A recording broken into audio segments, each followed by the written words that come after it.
Jesus. Amém. O primeiro versículo de 1 João 3 diz, repetindo, né? Vede com grande caridade nos tem concedido o Pai, que fôssemos chamados filhos de Deus. Por isso o mundo nos não conhece, que somos filhos de Deus, porque o não conhece a Ele.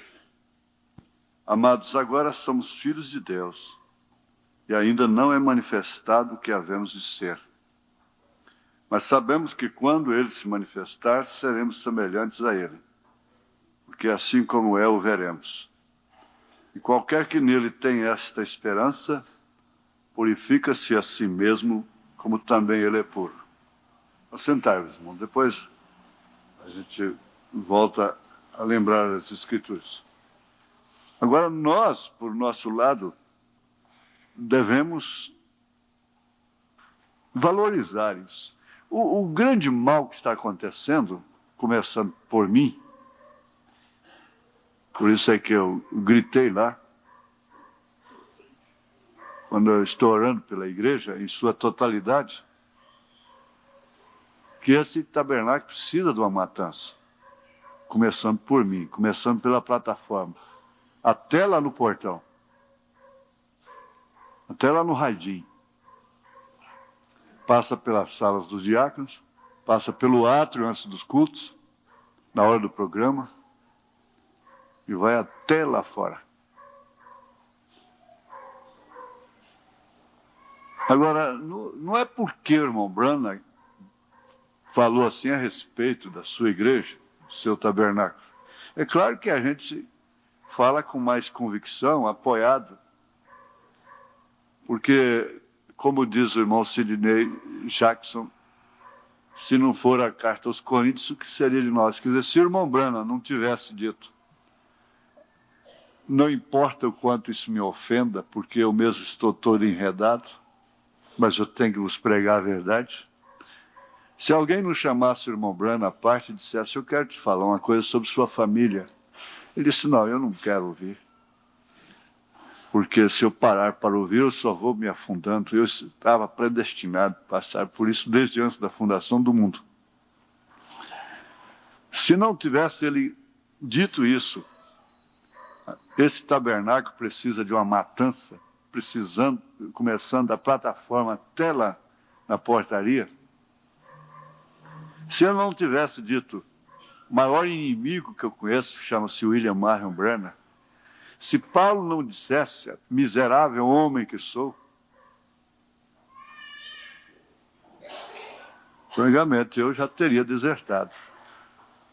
Agora, é claro que o enredo do irmão Branham,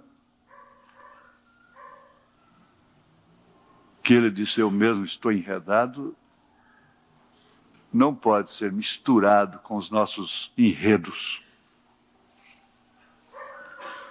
Nós não podemos justificar certos enredos com os enredos de Paulo. Com o mal que ele não queria fazer, ele fazia. Então, tudo isso está dentro deste campo da filiação. Agora, por outro lado, irmã Anita, nós temos de entender, porque, caso contrário, hoje eu devo falar sobre isso à noite. A gente deve entender que nós próprios nos tornamos os nossos maiores inimigos. A gente tem que entender que nós estamos numa dimensão humana sujeita à condição do tempo em que estamos vivendo. É a pior de todas as eras. E não tenham dúvida, com exceção de alguns grupos de espíritos religiosos, eu deitei numa brita lá essa semana, cascalho lá, uma brita, e fazendo a barraca lá para deitar, eu disse, olha, coloque brita aí, para mortificar essa carne tão má, tão perversa. Mas falei em termos até de brincadeira, né? Para açoitar o corpo. Eu não vou fazer isso. Há espíritos religiosos que dormem sobre brita, pregos, açoitam-se a si mesmos, pegam um chicote e bate assim, nas costas até sangrar, mas isso nada resolve. Agora, o espírito religioso, porque aquele espírito religioso, ao levar a pessoa a fazer essas penitências, engana elas ficam com a consciência tranquila, porque sujeitam-se a si mesmos. Então elas ficam descansados, que por fazerem isto, estão salvas. Agora, esse espírito religioso que persegue a noiva de Jesus Cristo, é outro, porque você não obedece a ele. Você não vai cumprir tais exigências dele. Nem radicalmente falando, legalismo, e nem tampouco liberalismo. Porque são espíritos que acompanham dia e noite, perseguem dia e noite. Uns especialistas em fazer de você um religioso. Outros, naturalizar o mundo. Então, nós estamos realmente num aperto. Eu disse hoje no rádio, quando aquela pessoa, aquele irmão, perguntou sobre Elias, que converteria os corações dos pais aos filhos, dos filhos aos pais, e o Senhor disse para que ele não venha e fira a terra com maldição. A terra ainda não conhece o que é uma maldição. Você diz, mas do jeito que está. Isso são prenúncios. Isso que nós estamos vendo é juízo temporário. E que estão canalizando as coisas para lá. Mas a noiva mesmo vai ver a maldição que vai cair sobre a terra. A pessoa não sabe o que significa aquela maldição. Deus não poderia amaldiçoar essa terra com a noiva aqui ainda. Porque a afetaria. Como ele não pôde matar a Sara porque ela estava em Abraão. Então o povo não tem a noção certa do que é essa maldição profetizada ali. Do que vem a ser a grande tribulação, e justamente como uma atração, um resultado dos ministérios de Elias e Moisés, de Apocalipse 11, completando as 5 fases do espírito de Elias. Vai trazer pragas. O Egito que o diga o que aconteceu. Há pessoas que pensam que essas pragas vão afetar somente Israel, somente os judeus. Não. As pragas que Moisés chamaram não afetaram propriamente Israel, afetaram o Egito. De forma que nós estamos brincando, estamos rindo, estamos cantando, estamos chorando, estamos trabalhando. Você está pondo tijolo hoje? Se você soubesse que ele viria amanhã, continua trabalhando na sua parede. Foi assim que o irmão Branham ensinou. Eu estou fazendo um barraco ali. Então, se eu soubesse que ele viria amanhã, então, para obedecer, para não ceder a esses espíritos, eu teria que fazer aquilo que o profeta disse. Mesmo que você soubesse que ele viria amanhã, põe o tijolo lá.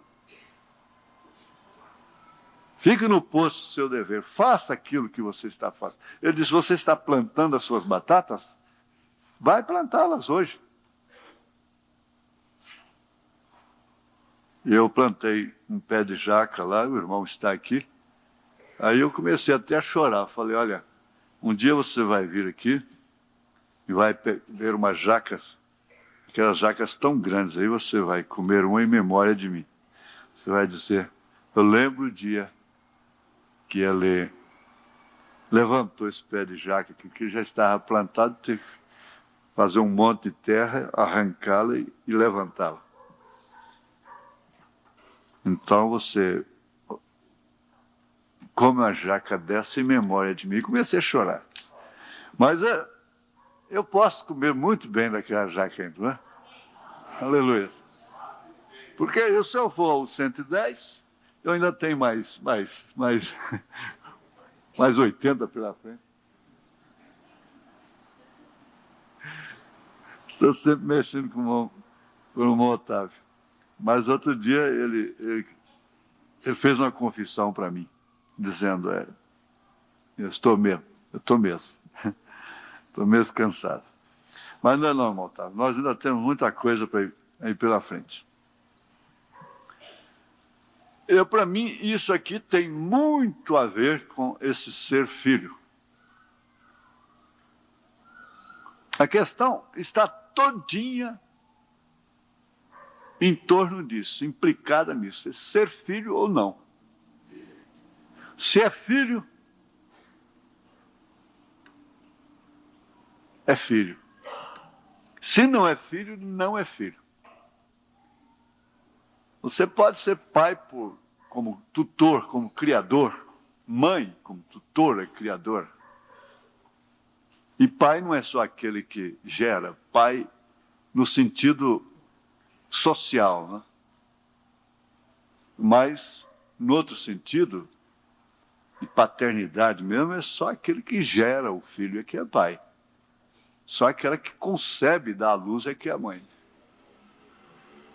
Um filho de criação, às vezes até honra mais os pais do que os filhos que foram gerados por ele. Muitos filhos são mais agradecidos do que outros.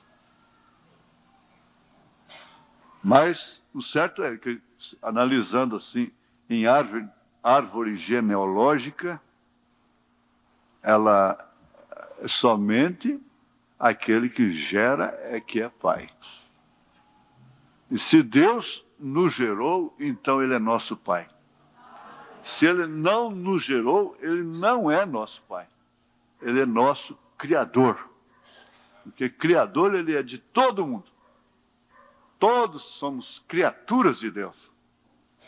Mas nem todos são filhos de Deus, porque a Bíblia distingue muito bem, muito claramente isso.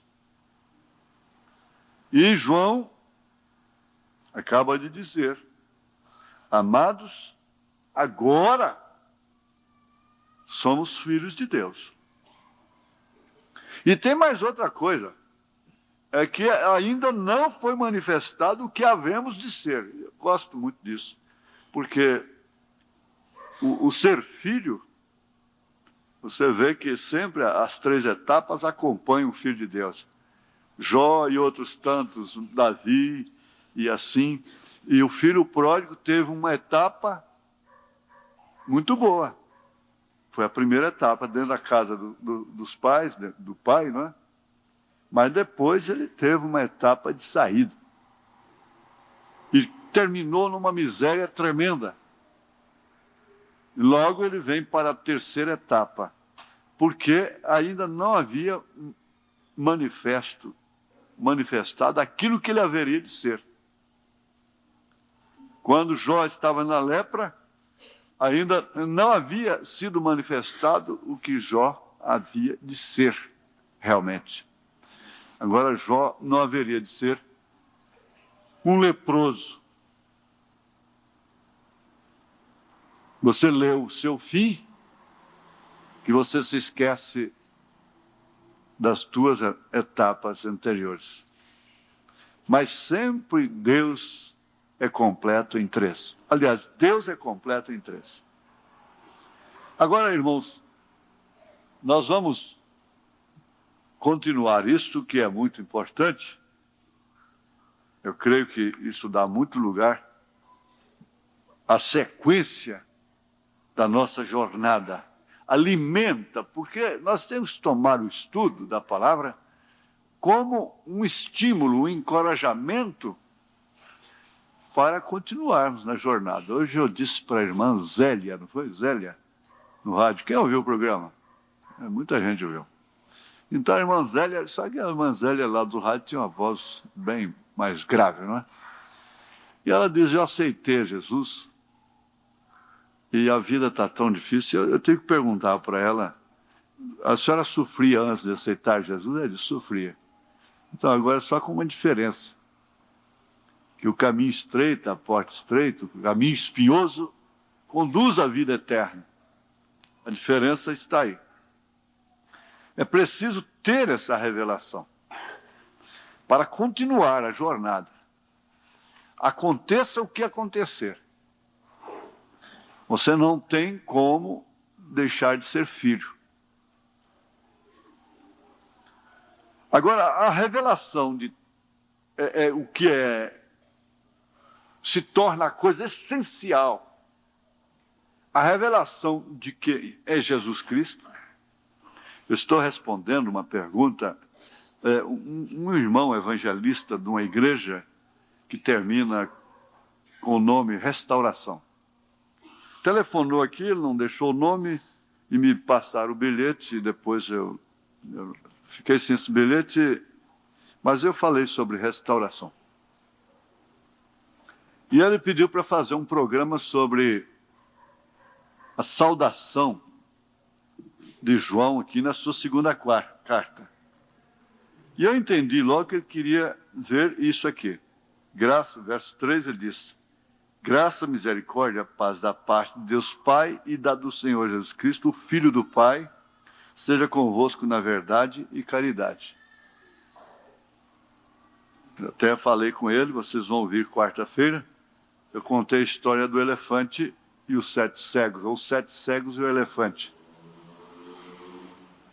Os 7 cegos foram levados a um elefante. É claro, eles nunca tinham visto um elefante, porque eles nunca tinham visto nada. E cada um deles, então, foi levado a pegar numa parte do elefante. Um pegou na tromba, outro pegou no rabo, outro pegou na perna, outro pegou na suã, outro na orelha, e assim por diante. Depois, então, perguntaram para cada um deles, o que é o elefante? Aí o que pegou na tromba diz, o elefante é uma mangueira grossa, flexível. O que pegou no rabo disse, o elefante é uma cobra. O que pegou na perna disse, o elefante é um toco de madeira. É um toco. Bem macio. O que pegou nas costelas diz, bom, o elefante é uma coisa assim, que parece com um acordeão, né? O outro disse que o elefante parecia uma suã de vaca. O outro disse que... E assim por diante. Agora, o interlocutor ali, aquele que estava fazendo a coisa, ilustrou muito bem. Porque ele disse para a pessoa que fez a experiência com os cegos, ele disse uma coisa profunda.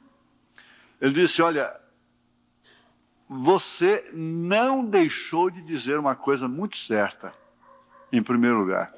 É que todos eles eram cegos. Por isso cada um via só de acordo com o tato, né? Dizer que o elefante é uma mangueira grossa, assim. Então é assim que eles fazem com Jesus. Por todos estarem cegos, Jesus é segunda pessoa.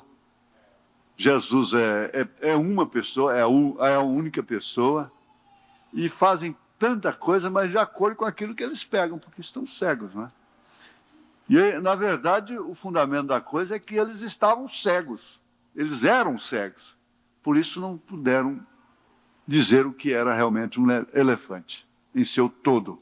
Estando cego, não pode, cegos, né, não podem definitivamente ver essa plenitude da graça de Deus. E então a revelação, sem dúvida alguma, é o fundamento da igreja. Somente a igreja edificada na revelação é que não terão suas portas, ou digo, que não será derrubada, destruída pelas portas do inferno. As portas do inferno não prevalecerão contra ela. Porque disseram boas coisas a respeito de Jesus. É Jeremias, é Elias, é outro, é isso, é aquilo. Boas coisas, como dizem até hoje. E dizem que ele é Salvador. Mas dizer que Jesus Cristo é o Senhor pelo Espírito Santo, o Senhor aí é Pai. O então Saulo de Tarso nunca falaria Senhor se não fosse para Jeová. Quando ele diz, quem és tu, Senhor? Ele nunca falaria aquilo.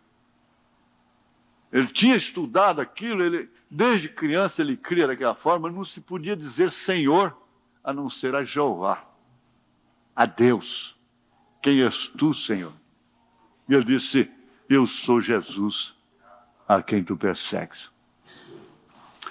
Então você precisa, você, rapaz, moça, irmã, irmão, nós nos cedemos muito a murmurações, a queixas, muitas vezes. Valorizar essa revelação. Valorizar. Tira você deste meio. A irmã lá estava dizendo, bom, na hora do programa, todos param o que estão fazendo, se assentam e fazem do programa um culto doméstico. Agora, enquanto nós aqui mesmo da igreja conversamos e fazemos isso e fazemos aquilo, estão prestando atenção. Eu disse, irmã, isso é a fartura. É a fartura que faz isso. A fartura nem tem que ouvir programa, porque tem fartura. Agora, não vamos esquecer de que José fez fartura exatamente porque viria uma seca. Viria uma escassez. E é uma tendência natural de quem tem fartura desperdiçar. Não dar valor. Não reconhecer. Não é o avarento. O avarento não tem lugar no corpo de Cristo. Não é isso. Mas quem tem fartura, você não precisa vir no culto de oração, só quando a coisa aperta. Por que eu vou na reunião de oração? Agora, eu não quero com isso sacrificar irmãos, irmãzinhas que não podem, que já fazem tudo para vir no domingo, às vezes na quarta, na sexta. Não é isso. Falo com aqueles que podem. Espera um pouco. Talvez essa fartura possa... E você tem que saber estar contente com a abastança, com a fartura e com a escassez. Para você poder tudo naquele que te fortalece.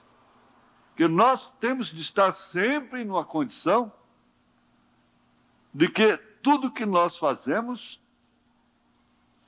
tudo que nós empreendemos, é com a ajuda de Jesus. É com a força de Jesus. E o dinheiro dispensa muito isso. Esse fervor. O dinheiro corre logo e compra o remédio. O dinheiro corre logo para um médico particular. O dinheiro resolve, o dinheiro compra, o dinheiro substitui. O dinheiro troca a peça na hora, que ainda podia ser aproveitada. O dinheiro joga sabonete dentro d'água, deixa derreter. O dinheiro joga pasta dental pelas metades fora, o dinheiro deixa a luz acesa sem necessidade, o dinheiro faz tudo isso. Agora, a escassez não. Está dizendo, ó, quem vai usar água de tambor tirada do rio, não pode pensar que está na cidade para sanear água, não. Tem que abrir a torneira, molha, depois fecha a torneira e ensaboa, depois abre a torneira, enxágua, depois fecha a torneira de novo, porque senão não há quem aguenta. Se não tiver essa noção... Agora vai lá no sertão do Piauí tomar um banho, vai? Vai. Sertão do Nordeste, tomar um banho. Você tem que pegar uma água lá estagnada, 1 litro d'água e tomar um banho com 1 litro d'água. Bom, né? É isso? Agora aqui não, nós tomamos banho de chuveiro aberto todo o tempo. Chuveiro elétrico ligado com calorão tremendo. Por que não toma banho frio? Banho frio é saúde. Banho frio substitui até o Cooper.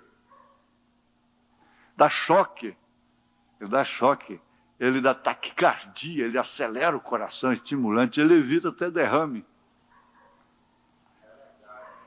Mas fica lá o chuveiro ligado, tem 1 hora, meia hora, 1h30, 2 horas.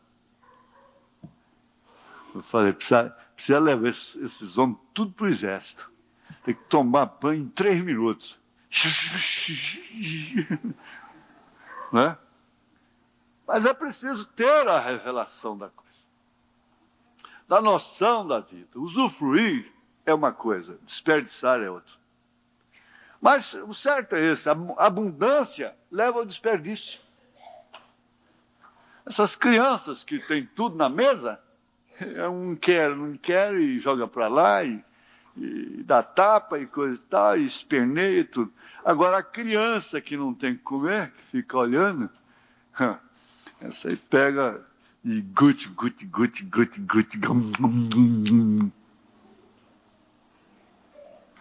come mesmo. A abundância de mensagens, de cultos, pode levar ao desperdício. E nós perdemos a noção de quanto custou aquilo. Porque tem com fartura, mas custa sacrifício. Custou lágrimas. Custou suor. Custou vidas. E tem um preço maior do que o mundo todo. Portanto, ninguém pode subestimar o valor da revelação, diz o irmão Branham. Porque aí então é que está o fundamento dos apóstolos e dos profetas. É aí, exatamente aí. A revelação de Deus tem por objetivo, o alvo, né? Mostrar aos homens como podem compartilhar da filiação através de quem? Através de quem vem essa filiação? Por favor, vocês que estão ligados, têm facilidade. Através de quem vem a nossa filiação com o Pai?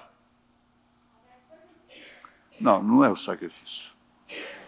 Através de quem? Não é do quê? Jesus Cristo, o Filho.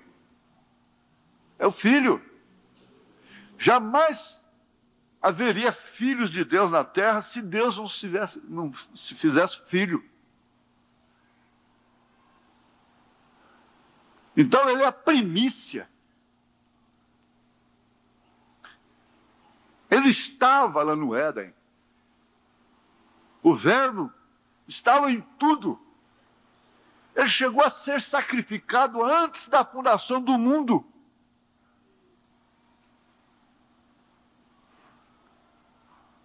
Você vê, ele não simplesmente nasceu, ele não simplesmente subsistiu, ele não simplesmente... Ele foi sacrificado dentro do ofício. Ele foi sacrificado antes da fundação do mundo. Quer dizer, você dá uma coisa para uma pessoa, já no íntimo. Você dá aquela coisa.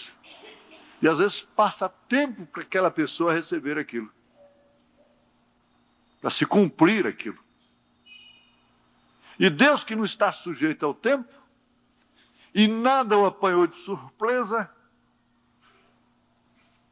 sacrificou seu filho antes da fundação do mundo. Programou aquilo. Tudo está programado. Se o computador do homem pode fazer isso, ó, que é aquilo? Está tudo programado. É só ele bater uma tecla, essa tecla chama a noiva para as bodas do Cordeiro. Ele bate a outra, introduz o milênio. Bate a outra, vê o trono branco, bate a outra, determina a eternidade. Está tudo no computador de Deus. Elias foi levado numa carruagem de fogo, porque carruagem era afinal de contas, o transporte de elite, o transporte de segurança, o transporte do rei. Então Deus superou, mandou um carruagem com cavalos de fogo.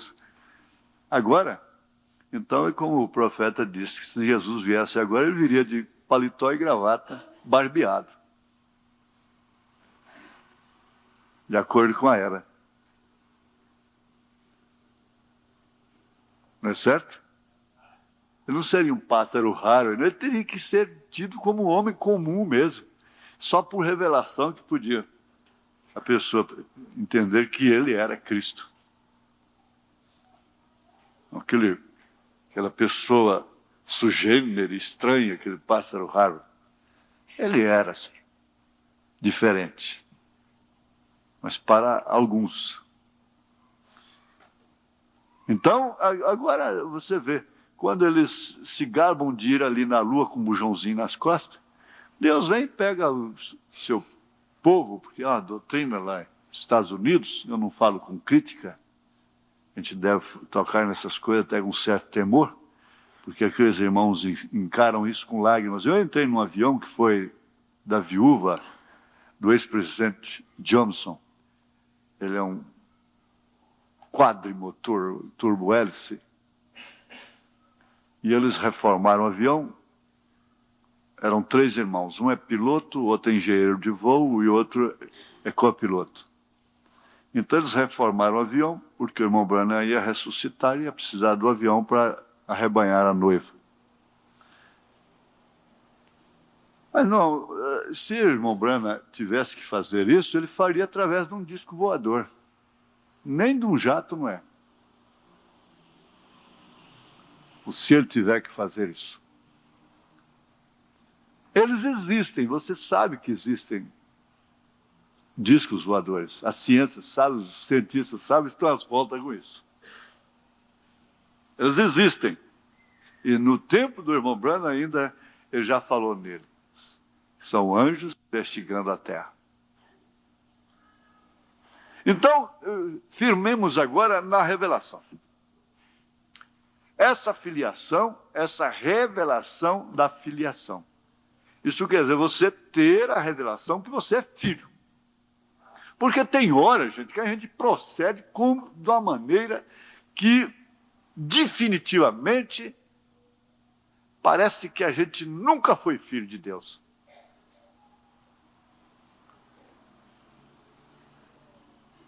Não estou me referindo propriamente a erros, não. Aquela auto-revolta que vem, e muitas vezes falamos palavras e das quais nós teríamos vergonha diante de Deus, diante de todos. Então, uma vez sendo através desse Filho, somente através dele nós podemos chegar à plenitude do acesso de Deus. Você vê como que é a coisa. Quando o irmão Branham esteve na 6ª dimensão, ele pediu para ver Jesus. Disse, não, Jesus está na 7ª. Porque Deus o levou a uma coisa que já está a um estágio realizado. Lá eles não precisam de intercessão. E Jesus está na intercessão junto ao Pai. Eu disse no rádio para quarta-feira, eu disse, não, eu li, reli São João aqui, 1ª, 2ª João, disse, nós não fugimos destas referências Pai, Filho, Espírito Santo, como muitos fogem de eu e o Pai somos um, quem vê a mim vê o Pai. Nós não temos que fugir dessas escrituras.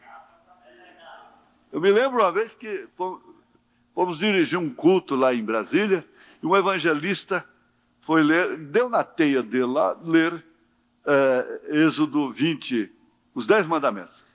Quando chegou no sábado, ele pulou, saltou, falei, aqui está a minha mensagem. Justamente onde você saltou. Aí eu preguei baseado no sábado, sobre o descanso. Nós não temos que fugir de nenhuma escritura. Quem foge de escritura é Satanás. O diabo é que foge. Nós não temos que fugir de nenhuma escritura. Agora, a revelação em Cristo, ela ultrapassa todo o sistema escrito. Caso contrário, os leigos, os surdos, os mudos, os loucos. Eu já vi por 2 vezes uma mocinha de 13, 14 a 15 anos, lá em Cocalinho. Ela vai na rua cantando corinho e batendo palmas. E todo mundo diz, pobre, doida, né? Ela é doida. Cantando corinho e batendo palmas. Com palmas. E eu disse assim, nem os loucos errarão o caminho. Errarão. Essa revelação, essa filiação, vai muito além dos escritos. Caso contrário, Abraão não seria um filho. Agora eu pergunto, que teologia, que original, que grego, que hebraico, que significado de palavras que Abraão estudou. E antes dele, quando não havia nenhuma Bíblia, não havia nenhum escrito. Não desfazendo, é claro. Mas é a fartura que nós temos. Nós temos 66 livros prometendo os céus.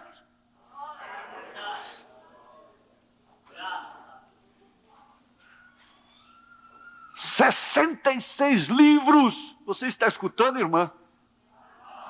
Você está ouvindo? Nós temos 66 livros. Nós temos 3 programas diários de rádio. Está na iminência de completar os 4, que a Rádio Jornal veio oferecer um horário aqui para nós. Seria 6h30 da tarde. Onda média. Nós temos cultos na quarta-feira, na sexta-feira, no domingo de manhã, essa maratona de domingo. Segunda-feira,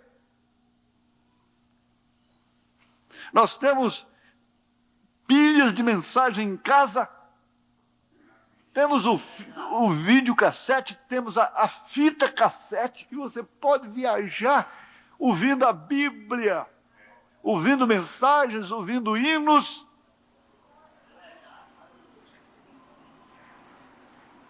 O irmão Brand disse, isso deveria nos dar vergonha. Você sabe por quantas igrejas passava uma carta de São Paulo?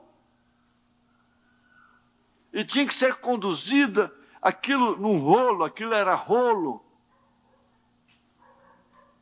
E a igreja ouvia uma carta dessa. Lia, o pastor lia. Presbítero lia, ou mesmo o diácono, lia com a congregação. Você acha que aquelas multidões que morreram lá nas arenas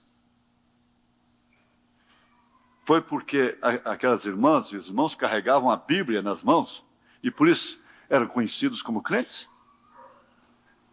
Não. Elas não tinham Bíblia, versão King James, João Ferreira de Almeida, Scofield e essa coisa. Não, eles não tinham isso. Para se identificarem como cristãos, eles faziam uma cruz no chão, às vezes. Você já sabia que ele era um crente? Porque a cruz nunca foi da Igreja Católica. Tanto que quando Constantino converteu, entre aspas, ele botou a cruz na Igreja de Santa Sofia para conquistar os cristãos, dizer que ele havia se convertido. E hoje tem denominacional que chega aqui e escandaliza com a cruz. Nunca foi, o crucifixo nunca foi da Igreja Católica. Nunca foi. Foi do cristianismo.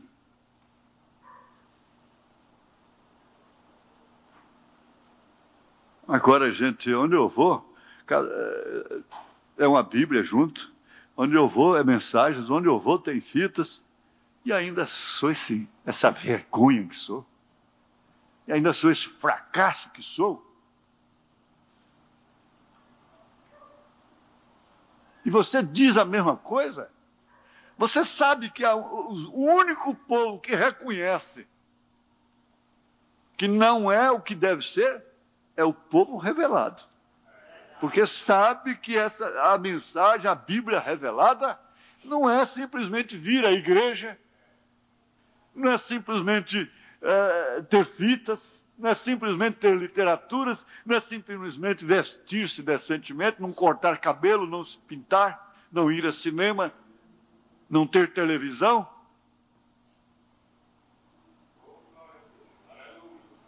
O crente revelado, a maior cruz dele, o maior sofrimento é não ser aquilo que ele crê, que ele vê que deve ser.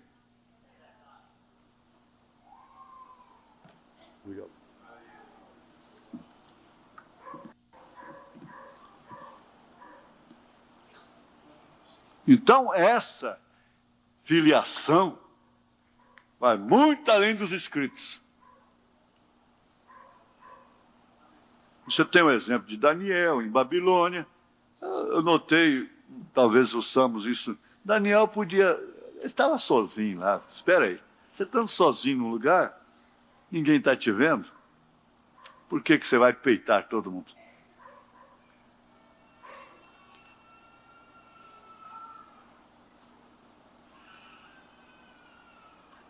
Toda experiência humana, quer seja presente, futura, temporal, eterna, deveria estar baseada exclusivamente na revelação desta filiação.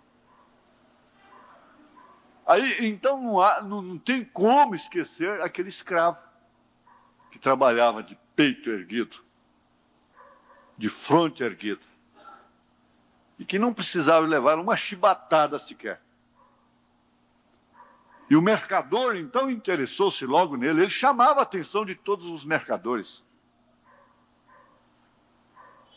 Chegou no seu senhor e disse: você trata aquele escravo lá de uma maneira diferente, não é? Ele disse: não.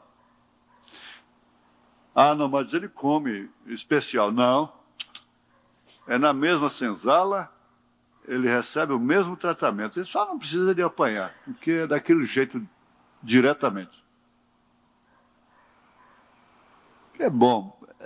Move. Somente um ímpio, um injusto de coração duro é que vê um servo, um homem trabalhando para si, uma mulher trabalhando para si, tendo interesse pelas suas coisas, dedicando, aproveitando o tempo, dentro dos seus limites, que não reconhece aquilo. É bom ver um homem trabalhador, que dedica.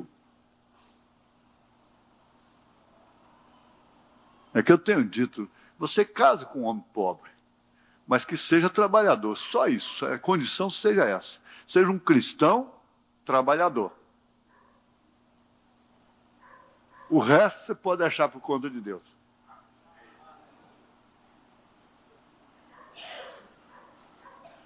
Então, o que aconteceu? Ele disse, me vende o homem. Me vende. Você pode pôr preço especial nele também, quem sabe ele disse isso. Eu pago dobrado, quanto você quiser. Disse, não, isso aí não está à venda. Mas por que ele procede desse jeito? É porque lá da tribo onde ele veio, o seu pai era rei. É o rei de lá. É o rei da tribo. Então ele se porta dessa forma porque ele é filho do rei lá. Da sua tribo. Bom, isso aí já diz tudo. Ele tinha realmente um conhecimento de sua filiação, que ele era filho de um rei. Por isso trabalhava daquela forma. Como Paulo ensina todos os servos a trabalharem.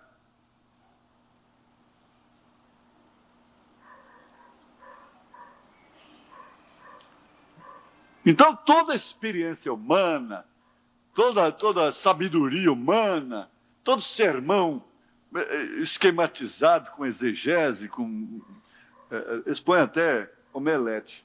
Quase, uma palavra quase omelete. Dá quase com omelete.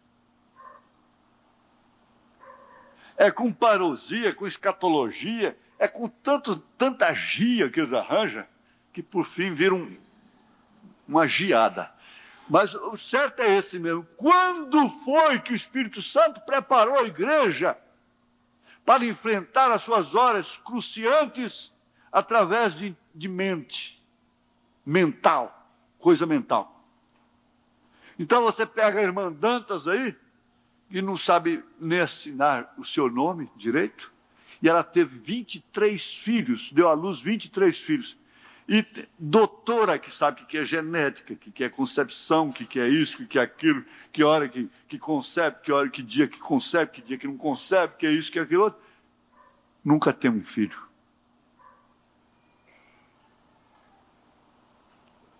É isso, ela não sabia nada sobre concepção genética. Gerou 23 filhos, concebeu e deu à luz.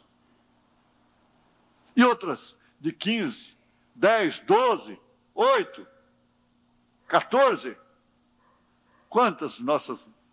Aqui ainda vão ter 14, não é?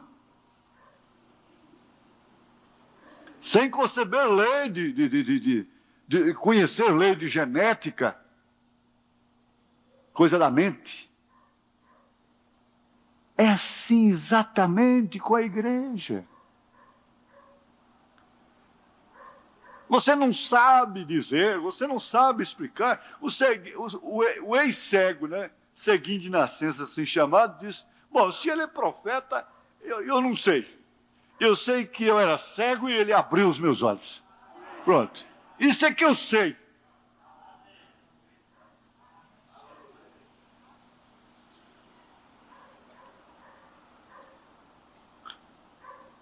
Então, fixe nisso.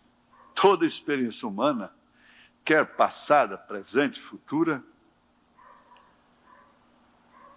ela teria algum valor, teria, ou tem algum valor, se for condicionada estritamente pela revelação. Porque a diferença da mensagem do profeta está exatamente isso. Os estudiosos tomam a história, as escrituras e a interpretação. O profeta vem, toma a história, as escrituras e a revelação.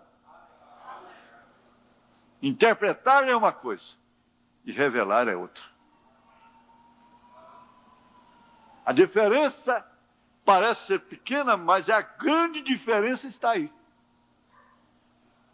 É que o profeta de Deus toma as escrituras, toma a história, abriu os selos, o primeiro, segundo, terceiro selo, é tudo história. É passado, está na história. Então ele junta a escritura com a história e a revelação. O mundo estudioso pega a escritura, história e interpretação. Por isso, cada um vê uma parte do elefante. Um diz, isso é assim, o outro diz é assim, o outro diz assim, outro... de acordo com o seu tato, de acordo com o seu credo, com o seu dogma.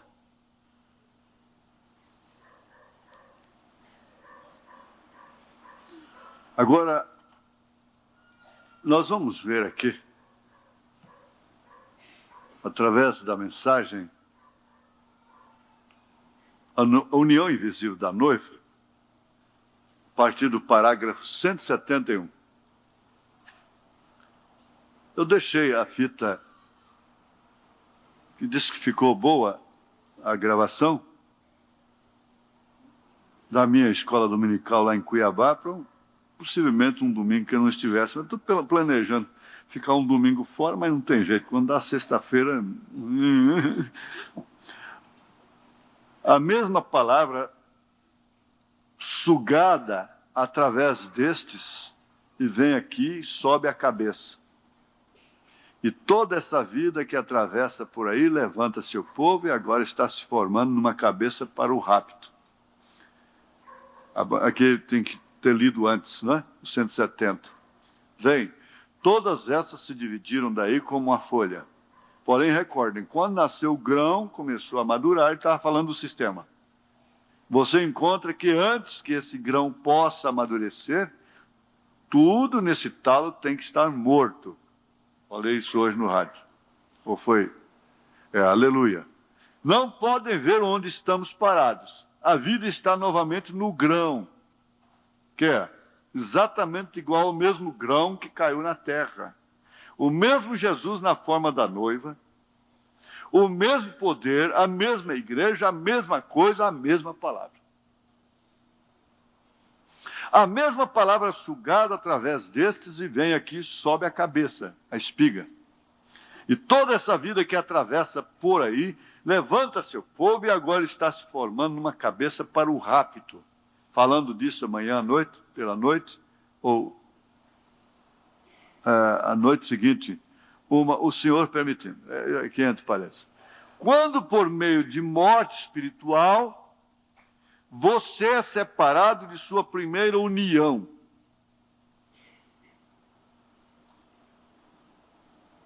Aí então vem aquela pergunta sobre o conserto no milênio, conserto conjugal, porque todo o problema da humanidade é casamento. Desde o princípio. Lá no Éden começou a coisa. Se Adão tivesse sozinho, não havia queda. Se ele tivesse rejeitado a Eva, por ter sido pervertida, não teria havido queda. Ela morreria, ele tiraria da outra costela dele, de certo. Mas possivelmente ela cairia de novo. Então, todo esse problema é aí. Agora, olha, por isso que vocês precisam aprender uma coisa, que o irmão João Martins nos ensinou e está em coerência com toda a mensagem. A pessoa que teve vida pregressa, teve problemas na vida, problemas feios, ela se converteu, ela foi batizada em nome do Senhor Jesus Cristo, ela passou por esse processo, ela nunca conta aquilo mais para ninguém. E se alguém diz, você fez isso, ela pode dizer, não, eu nunca fiz tal coisa. Ele nos conta daquele obreiro que, depois da família criada, o filho chegou de casa, da escola em casa, eles estavam à mesa e chegou revoltado. Ficou sabendo lá na escola, porque você sabe como é que é as coisas, né? Os pais passam para os filhos, e as ursas pegam e comem os filhos lá e vai parar na escola. Vida de pastores, vida de mulher de pastor, de filho de pastor, de diácono, de irmãos, de irmãs, vai parar na escola. E o rapaz voltou revoltado, porque soube de coisa que seu pai fez, de condição que comprometia até o seu próprio casamento. Aí ele sentou à mesa revoltado. Ele disse: eu soube na escola hoje isso, e eu nunca soube disso aqui em casa. Ele disse: não, eu nunca fiz isso, nunca aconteceu isso. A esposa, uma cristã, que estava dentro do quadro também, disse: fulano, olhou para ele, disse: não, eu nunca fiz aquilo. Aquele morreu. Aquele morreu.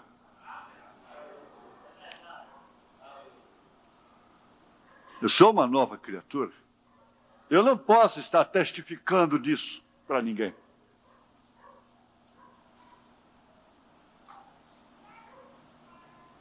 Então é errado. Você é porque é sua amiga, porque é seu amigo. E aonde é que fica o sangue de Jesus Cristo que já apagou aquilo? E o profeta diz nessa mensagem aqui, que você nunca cometeu aquilo quando você é justificado. Lá diante de Deus, você nunca cometeu aquilo. Se aqui nós podemos ser apenas perdoados, que aquilo vem a lembrança. Mas lá em cima aquilo é justificado, é como se nunca tivesse acontecido. Nunca aconteceu. Então, quando por meio de morte espiritual você é separado de sua primeira união, a sua natureza estava unida com a natureza mundana, corrupta, adúltera, viciada, mentirosa. E ela morreu. Então morreu aquele primeiro marido. É quando Cristo então pode se casar com você. Tanto que muitos, olha, por que não dizer? A gente não pode calcular.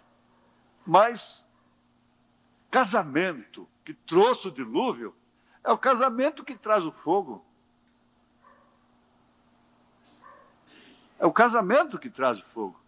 Tudo errado.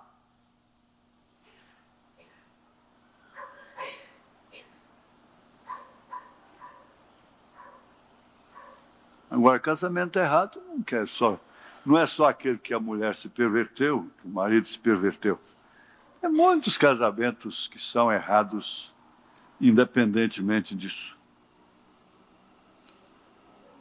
Você é nascido de novo e casado novamente, a nova união espiritual, não da sua vida natural, das coisas do mundo, mas de vida eterna.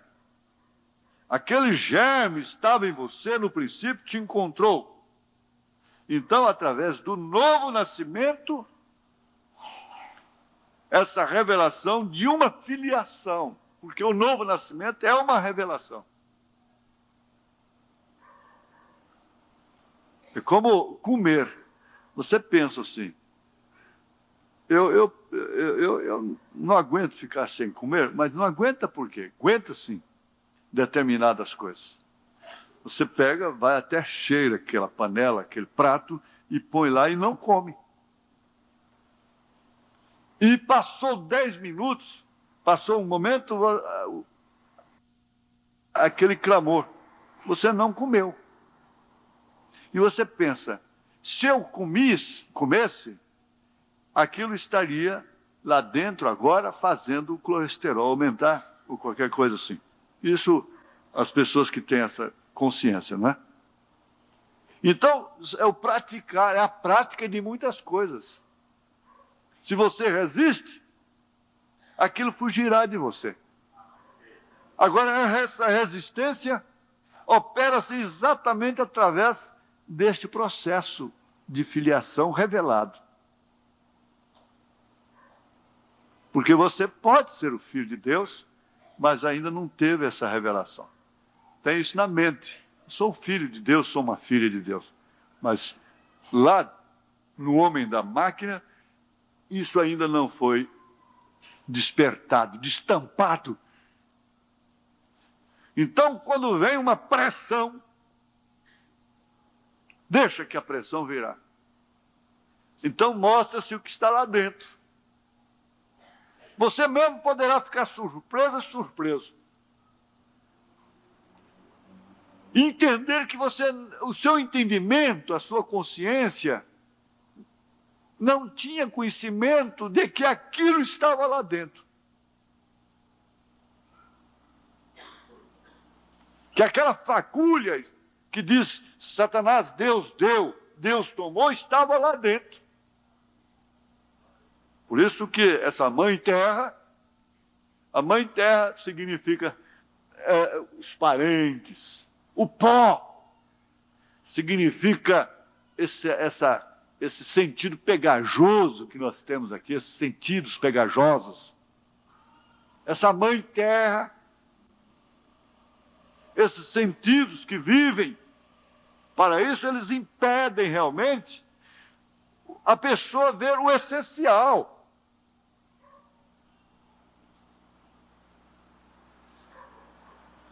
Agora, o seu antigo livro desapareceu com sua antiga união.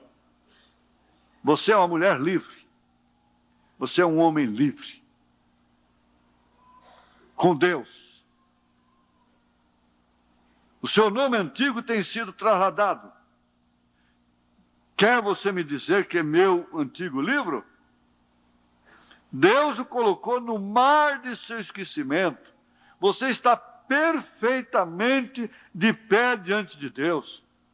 Agora, seu nome está no livro no novo livro, não no livro da vida, mas no livro da vida do Cordeiro, que o Cordeiro redimiu. Agora, esse agora não quer dizer que agora ele pôs seu nome lá.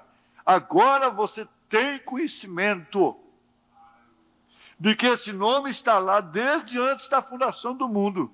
Porque o livro da vida do Cordeiro é antes da fundação do mundo também.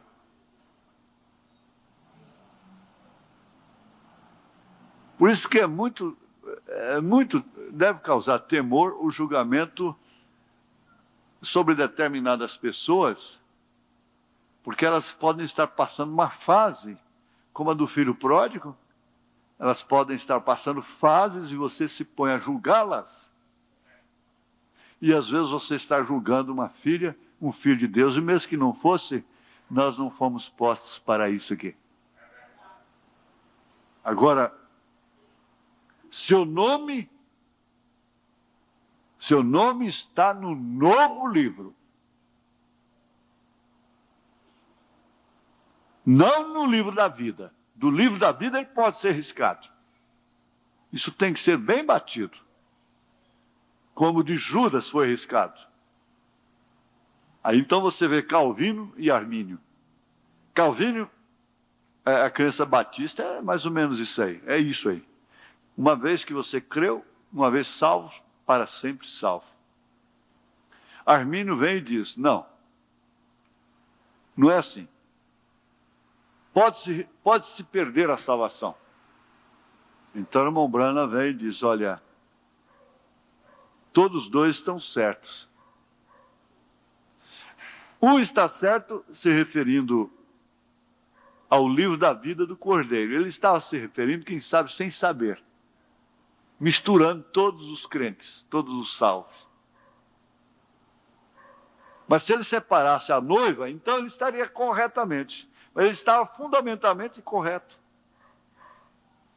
A noiva, a esposa eleita, tem o seu nome no livro da vida do Cordeiro, desde antes da fundação do mundo. Esse não tem como se perder. Agora, a salvação comum, o salvo comum, esse tem o seu nome no livro da vida. Esse pode ser riscado.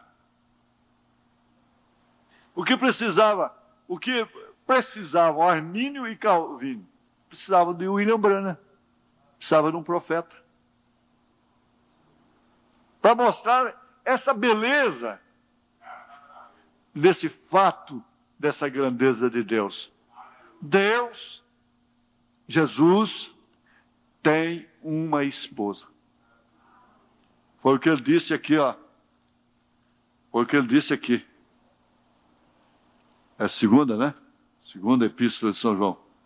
O ancião já era ancião. A senhora eleita,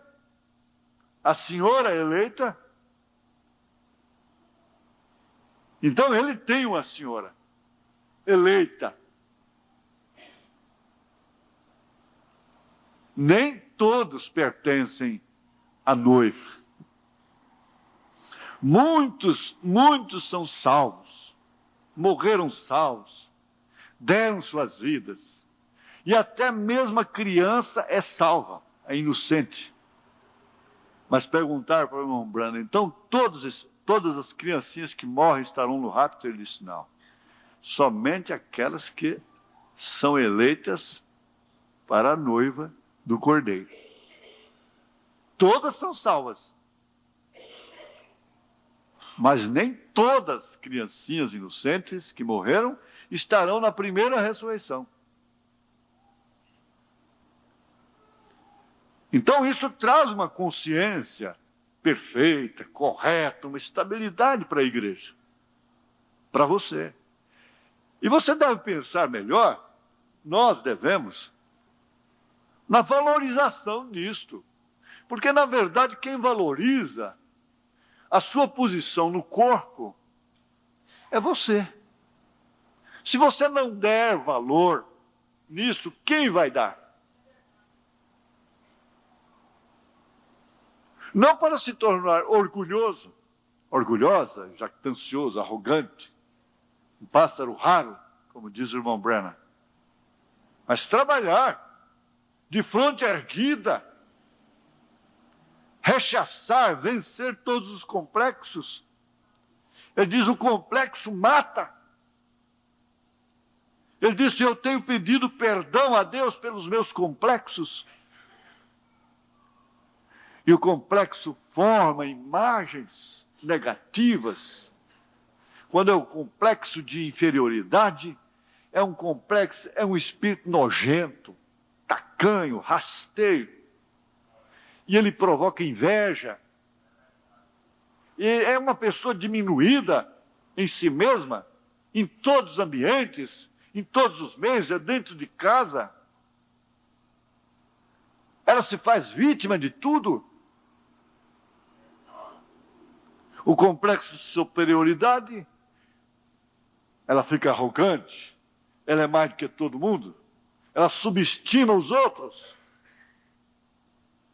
De forma que o complexo não tem lugar, definitivamente, com a vida cristã próspera. Sou o que sou. Eu sou fraco, na verdade eu erro. Eu sou humano. Você tem que pensar assim. Agora tem uma coisa. Deus colocou uma coisa em mim que vale mais do que o mundo todo.